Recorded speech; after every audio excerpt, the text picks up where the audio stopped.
We've made it to SEMA 2024 and I've been coming here since 2011. But this SEMA is extra special because it's the first time we have one of our cars on display in the show. The show is absolutely massive, so let's get inside and see if we can find the car.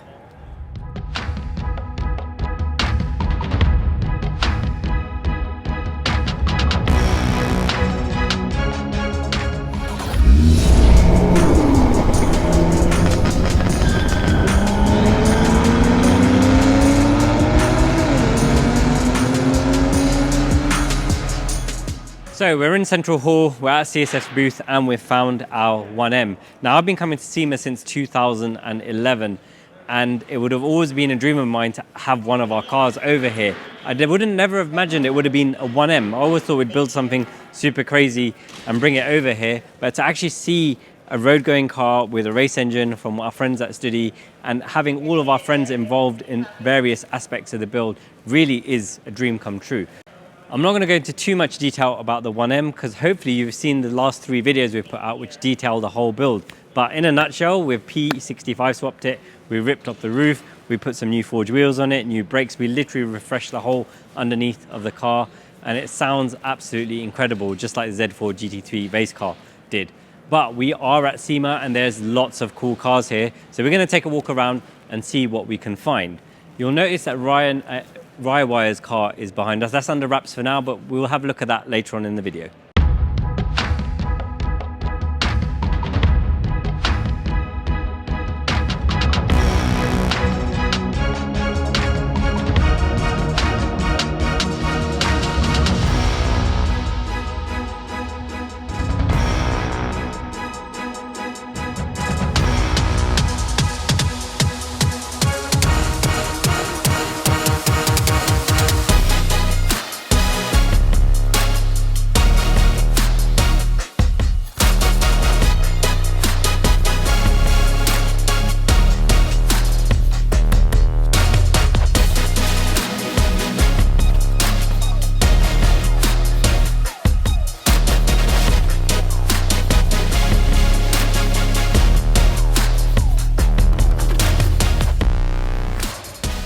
Well, I've only been walking for about 30 seconds and I think I've probably found my favorite BMW already. And that's because I've actually seen this on the internet, but it's the first time I'm seeing it in person.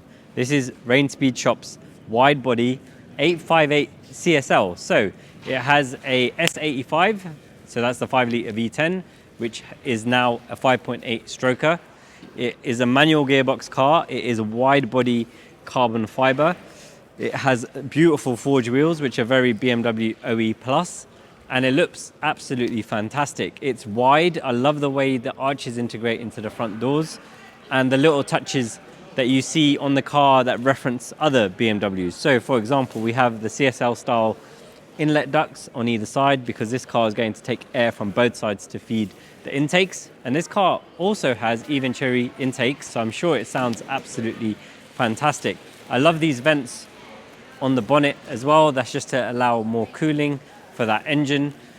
And this was built by Rain Speed Shop and our friends at PSI did a lot of the final work to get the car working properly with a manual swap because these are normally automatic. And it also has an iDrive controller in there. So they've made a Resto Mod 8 series and it looks absolutely fabulous. I really like it. I've seen pictures of this for the last couple of months and seeing it in real life, it does not disappoint. Moving on to the rear of the car, the most prominent feature and why it's badged CSL is the fact that it has a CSL style ducktail. And from the rear of the car, you really can see how much wider it is than the stock car. And obviously it's sitting on Moton suspension and that's why it's on the Moton booth.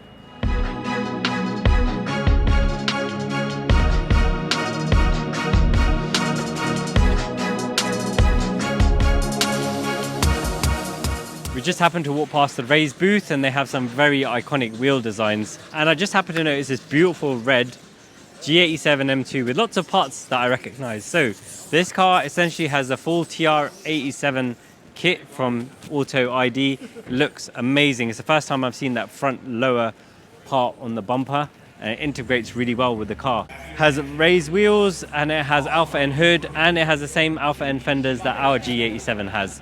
And of course it has an even chewy intake, which is finished in my favorite finish, which is the matte. And this is the cool thing about SEMA. We're just wandering around and you see really cool cars that you've never seen before. Just caught my attention with the color and the kit, and it looks great.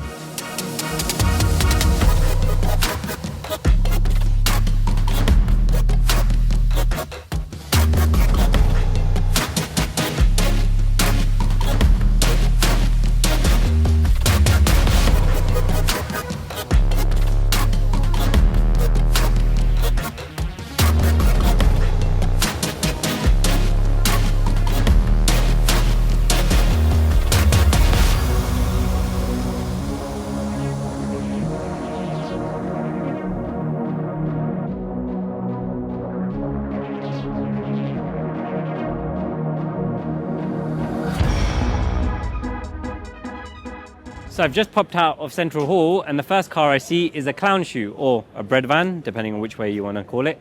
And it's not only any clown shoe, it actually belongs to Peter from Vorsteiner. So I can already see it's got some trick parts on it. He's made his own wheels, which mimic the Roadster wheels, but he's done them in a 2 or 3 piece design. The rear has a crazy step dish on it, which I really like. On the rear of the car, he has his own designed spoiler. It's the first time I'm seeing that in person. I think he's actually shown some renders of a complete kit for this car, but it's only the spoiler that's on there. Has an Eisenman race exhaust, and I also believe that it has super sprint manifolds and cats. Brembo brakes. I'm not sure on the suspension, but it's got a nice stance. But I have a soft spot for these cars. It was my second ever M car after the E30 M3, and I'm sure when Peter's finished with this, it's going to look great.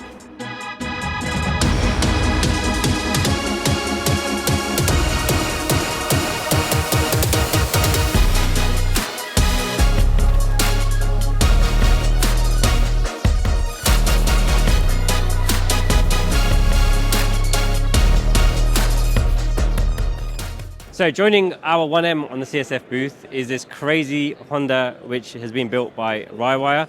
So we're going to talk to Ryan about what this build entailed and what challenges he came across as he's doing it. So you want to give us a quick rundown of what this car is? Obviously I can see it's EV now. Yep. But what motors have been used, what batteries? Okay, so first start off, it's a 99 Civic hatchback, and it is using Tesla drive units, but they're not quite all Tesla drive units because they've been hacked with AEM EV inverters. Okay. But there's 2 electric motors on this car. They're about 300 horsepower each. It has an 85 kilowatt battery pack, and that's basically laced all through the floor and then into the back. This car has been cut literally from the firewall all the way back to the very back of the car, and then reconstructed with essentially structural battery packs. Okay, so you're telling me it's got 2 motors that are 300 horsepower each. Yep. So 600 horsepower 4-wheel drive. Correct. Wow.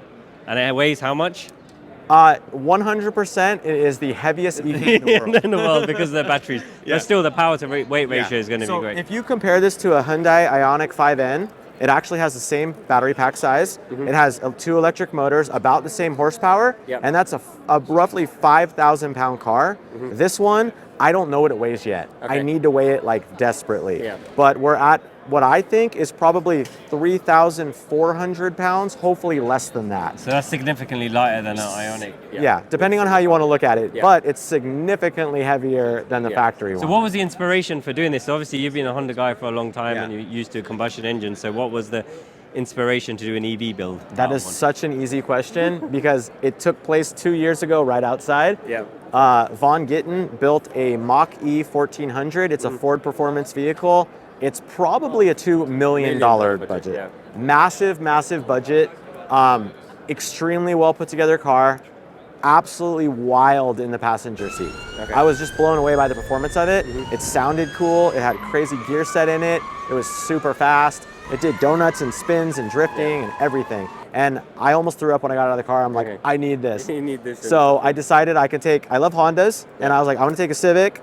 I chose this vehicle because when you're talking Civics, the EK is slightly taller than the EG, so I had a little bit of room for batteries. Yeah. Plus, I'm quite short, so I have a little bit more opportunity there. But when you slam the seat down on these cars, you have a ton of headroom. So I just went up a little bit, fit some battery modules below it, and that's why I kind of chose this platform. And I was inspired by Von Gittin's Mach-E. Okay. And what was the biggest challenge with building the car? I think the biggest challenge was the CAD stuff that I had to kind of like learn and figure out. And you're basically, I'm giving myself science fair projects like all the time. Like, okay, I gotta construct this battery kit, and I have to, I gotta make 125 volts in this pack. And then this one has to have all these bus bars that connect, and I have to have thermistor wiring going all through it, and I have to have cell tap wiring going through that. So I was like constructing these like, smaller battery packs, if you will, and then wiring all those together, and then that equates to an even larger system. Okay. So there was a lot of just like CAD stuff, building bus bars and like coding the bus bars and just building brackets and weird stuff. So that was challenging and totally different than your traditional car build. Because it's not something that you're used to doing. I'm not used to doing it. So you learn it on the fly, basically. Yes. And last question, what's your aim with this? Is this something that you're looking to offer to customers as a package? This one, not really. Yep. This one is more like the flagship car. Okay. It's crazy. It's cut up. It's Swiss cheese, right? Heaviest EK in the world. But the EG is something that I do plan to potentially offer to the public. It really just depends on what people want, and if they bang my door down for it, then it's something that I will plan to potentially offer. Yep. It's going to have a lot smaller battery pack. You're not going to have to cut that car at all. You can revert it back to a gasoline engine if you want to. Yep. So that's basically taking some of these components, like the front motor setup, and then a different battery pack, and it's going to be the same, but less power, but very similar in many ways. Okay. Thank you very much for taking us through the car. It's absolutely bonkers, and I can't wait to see you when you dial this up and actually do some donuts. Add some power. Hell yeah. Cool. Thank you, man. Thank you, Ryan. The G87 M2 is pretty wide from the factory, and you would think no one really wants it any wider, but there's some people that disagree. Behind me, I have the first wide-body G87 M2 by our friend Daniel Song. He's built lots of cars for SEMA. In fact, he has 5 here on display in 2024, which is absolutely incredible. The car is being made by a company called Z4, but it also features some really cool parts from us. So it has the Eventuri carbon intake finished in matte, and it also features CSF radiators and some dress-up parts by Golden Wrench. So this is the cool thing about SEMA. We're literally wandering around. We randomly bumped into this beautiful E30, has an S54 engine conversion and lots of small details. It's got dry carbon fiber all over the car, spoilers, the vents, the wing mirrors, and it's all finished in matte, which I absolutely love. The interior is super interesting as well. It's orange and houndstooth, but the car's been done really well. I like it, super clean, and I love the fact that it's got an S54 conversion too. We've made it outside of the hall into the sunshine, and behind me is the Toyo Tread Pass. That is a curation of cars by Toyo themselves, and it always features some really cool builds. So let's go and take a look.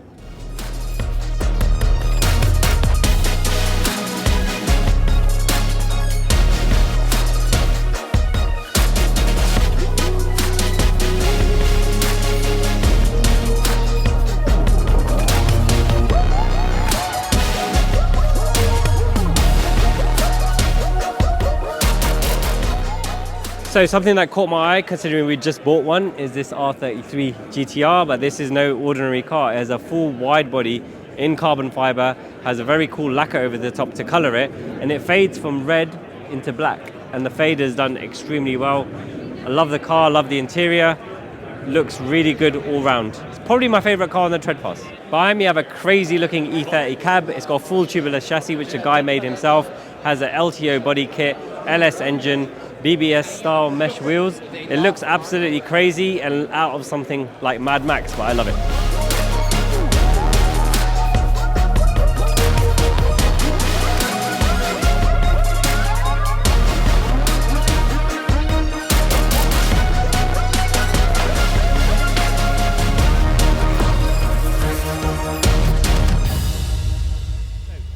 So this is Ryan at Rirewire's second Civic, and this is the one that is reversible. So you can take the combustion engine out, put all the electric motor and battery in, and be able to revert it back to combustion engine if you want. So this is a single motor, 300 horsepower, and obviously weighs a lot less than the dual motor car. So we've got the engine from a Z4 GT3 car in our 1M, and this Z4 GT3 car has a Mercedes V12, which is supercharged. Looks absolutely mental.